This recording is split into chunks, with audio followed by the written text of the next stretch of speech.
Hello students, आज हम पर्ण के आकार की और एनाटमी जो है वो देखेंगे, morphology and anatomy of leaf. तो जैसे चित्र में दिखाई दे रहा है आपको कि पत्तियाँ हर एक प्लांट का ये मुख्य विशेषता है ये प्लांट्स की कि वो जो है खाद्य पदार्थ का निर्माण करते हैं। तो प्राइमरी प्रोड्यूसर्स प्लांट्स को कहा जाता है और इनके अंदर क्लोरोफिलस सेल्स होती हैं। अब ये जो पर्ण होती है ये एक लेटरल आउटग्रोथ होती है और एक्सोजीनस आउटग्रोथ होती है। एक्सिलरी बड्स से भी पत्तियां बनती हैं और जो एपिकल मेरिस्टम है उससे भी बनती हैं। तो एक्सिलरी और एपिकल दोनों प्रकार के होती हैं, पर जो सबसे पहला जो लीफ है वो कॉटिलिडनरी लीफ या बीज पत्रीय पर्ण कही जाती है। ये जो एम्ब्रियोनल लीव्स भी कहते हैं इन्हें, और ये जैसे कि डाइकॉट में 2 होती हैं, मोनोकॉट में केवल 1 ही होती है। इसके अलावा कई प्रकार की लीव्स पाई जाती हैं और इनके जो अरेंजमेंट है लीफ पर वो भी भिन्न भिन्न प्रकार का होता है। तो पर्ण की यदि उत्पत्ति हम देखें या उद्गम हम देखें तो ओरिजिन ऑफ लीफ जो है वो जैसे अभी मैंने बताया शीर्ष से या जो एक्सियल जो ब्रांचेस हैं उनके प्राइमोर्डिया से होता है। तो ये जो लीफ प्राइमोर्डिया होते हैं ये जब डेवलप होते हैं तो वो स्थान जो है वो पर्व संधि या नोड कहलाता है, क्योंकि नोड से ही हमेशा जो है वो लीफ की उत्पत्ति होती है और इन दोनों के बीच में जो होता है वो इंटरनोड होता है, वहाँ पे पत्तियाँ नहीं पाई जाती हैं। और इसका जो हम अगर विभेदन देखें कि पत्तियों में कैसे ये होता है तो ये हम देखेंगे कि ये विभेदन जो है वो कोशिकाओं की स्थिति व संख्या भिन्न भिन्न पादपों पे जो है वो आधारित होता है। जैसे कि द्विबीजपत्री पादपों और एक बीजपत्री पादपों पे जो है वो ट्यूनिका और कॉर्पस दोनों कोशिकाएं जो है वो भाग लेती हैं। इसमें जो डिविजन्स होते हैं वो पेरिक्लाइनल एंटीक्लाइनल दोनों ही प्रकार के होते हैं। और पत्तियों में जो संरचना है वो एपिडर्मिस, ग्राउंड टिश्यू और वेन्स यानी कि ट्रैकिड्स और वेसल्स, जो फ्लोएम, ये सारी संरचनाओं का निर्माण होता है।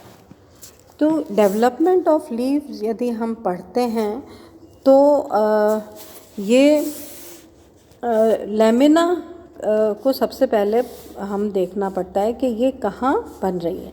तो पौधों में पर्ण अक्ष जो होता है उसका परिवर्धन जो है वो लीफलेट के रूप में होता है।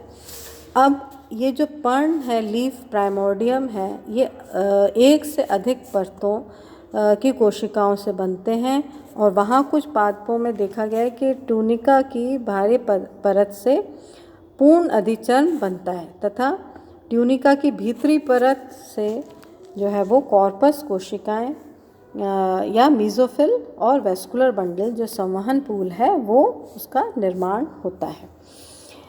अब ये जो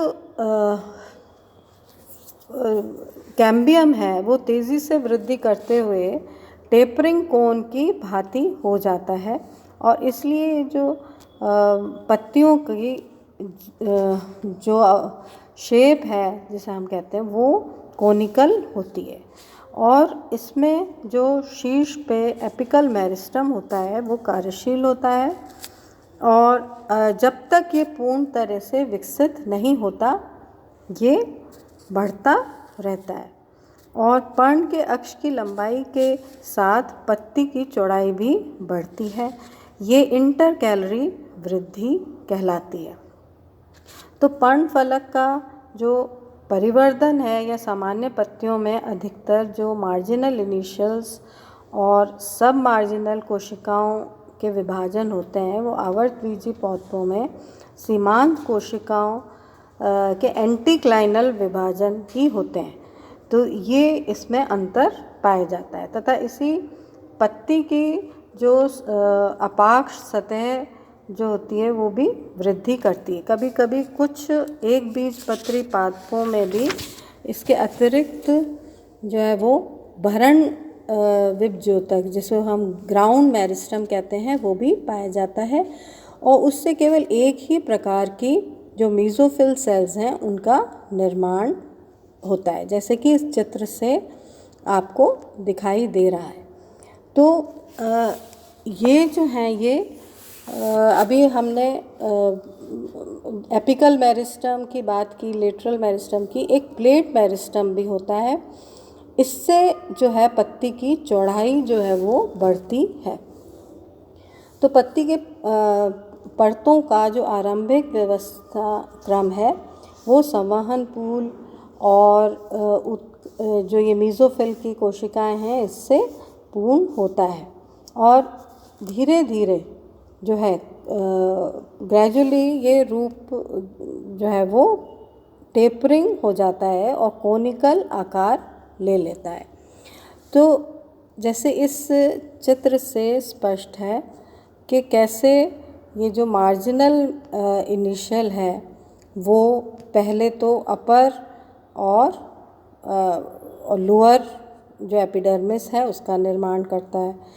उसके बाद ये जो सब मार्जिनल इनिशियल्स हैं वो पैलिसेड लेयर्स और लोअर स्पंजी लेयर का निर्माण करते हैं और कई बार ये प्रोकैम्बियम में वेस्कुलर बंडल्स और मिडिल स्पॉन्जी पैरेन्काइमा इसका भी इससे ही निर्माण होता है। तो इस प्रकार ये जो विभिन्न प्रकार के जो कैम्बियम हैं इनसे पूरी पर्ण का निर्माण होता है। अब इसके बाद हम नेक्स्ट लेक्चर में हम इसकी डिफरेंट शेप्स और इसकी फिलोटैक्सी कैसे अरेंज होता है स्टेम के ऊपर, ये हम नेक्स्ट उसमें लेंगे।